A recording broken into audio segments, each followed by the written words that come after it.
And hello, everyone. It is Tom. It's FANzine Live. We are looking today at World Zines, and it's a great little one in one way and a frustrating one in another. I will start with the frustration. We have some adults-only stuff, and I can only show you so much of it because it is very explicitly for 18 and above. This is a all ages channel here at YouTube. I am not allowed to show stuff of a certain nature because you're just not. I am going to do what I can to try to show you what I can. We'll just take it from there. On the flip side, we have some great comics to talk about. They come to us out of our friends at mini-kuš in Riga, Latvia. I got my most recent haul, I guess you would say, my most recent mailing of mini-kuš. And what happens is you get a copy of the mini-kuš zine, the small paperback book, and that is this one. And yeah, you can see the 18 plus there. It is not a thin publication.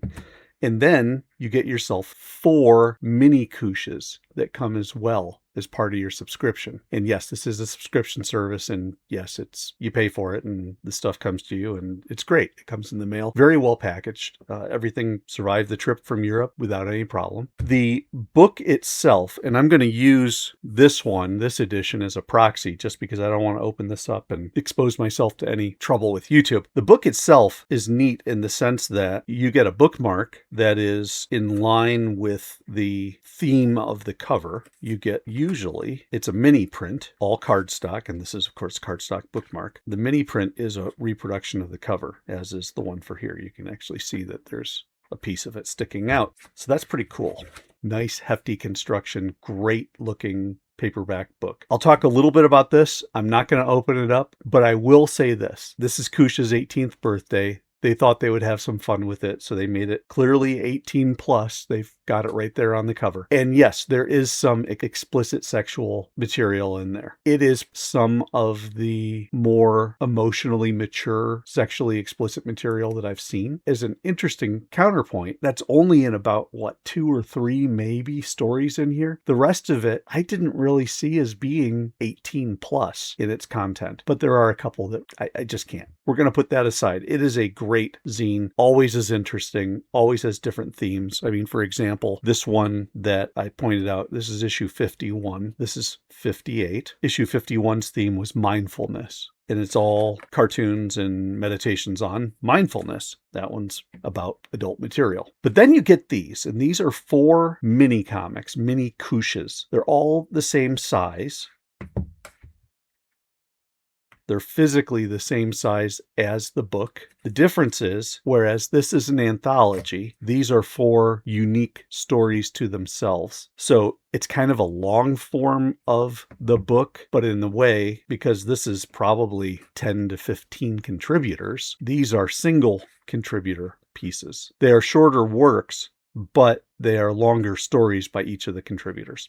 So we've got 4 of them here. I will start with perhaps the most abstract of them. And this is by a gentleman named Andy Leuenberger. It's called Accept. Again, we're in that basic size of, I think this is what they call A6, which is about a mini comic size. He has a standard format where he tells you the information on the back, and then he has a little quick description, if you will. And it says here, communication, simulation, induced hypnosis through information overload and fractionation. This one's wordless, but he does some amazing stuff, overlaying color, playing with panel design. For example, right here, this person is standing, and as you can see how you've got this light beam flying out of their face, it's coming out as he's looking up.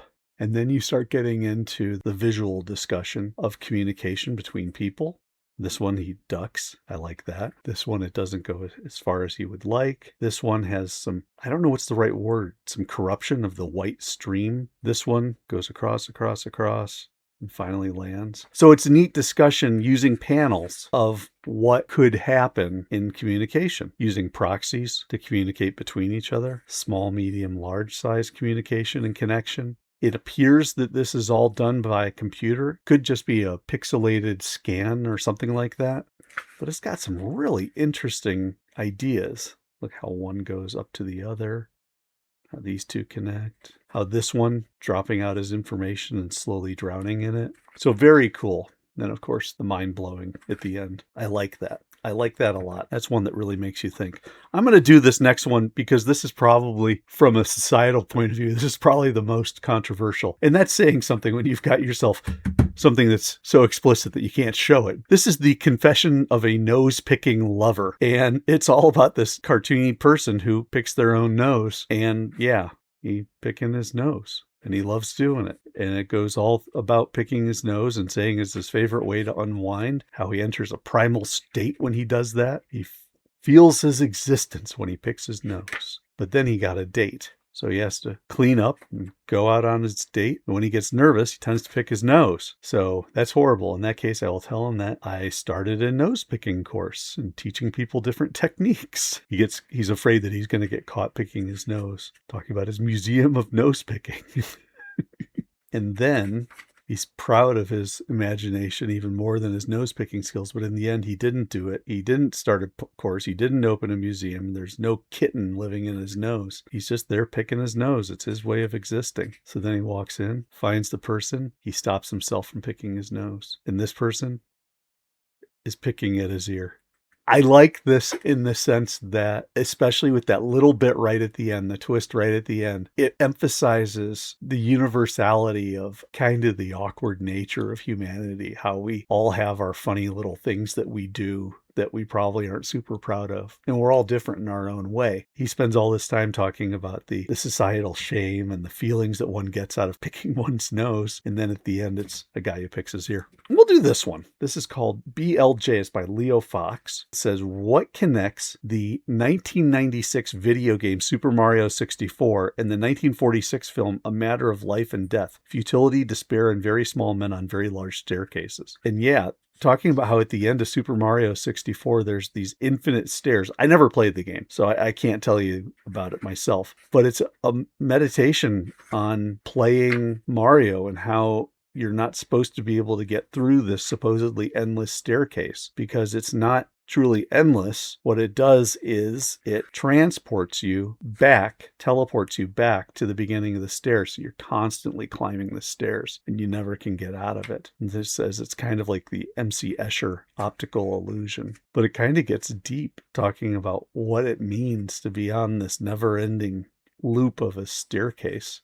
Is the visual metaphor some kind of concession to our alienation and our dissatisfaction? Is it possible for us to conceive of an endlessness that isn't synonymous with purgatory and with self-denial? I mean, that's pretty heavy stuff. He then gets to this point where he actually talks about a trick that is in Super Mario 64 where you actually, I guess by turning your character around, so he's going backwards up the stairs, he then can jump and get past the stairs, and then he can break the loop. And I didn't mention the matter of life and death, but I think that's more the material about the meditation. By taking the path that you wouldn't normally take, you're able to get to where you want to go.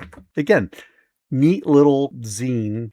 Each of these are fully featured. It's just good creative stuff. The last one is called Sarko. And Sarko is a bit of a science fiction piece.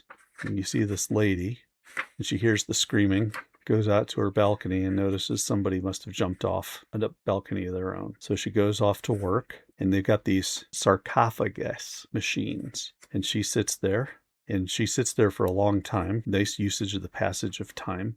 Actually takes a nap. But then this guy shows up, and she smiles and welcomes him in. He signs some papers. She welcomes him to the sarcophagus, and it basically kills him.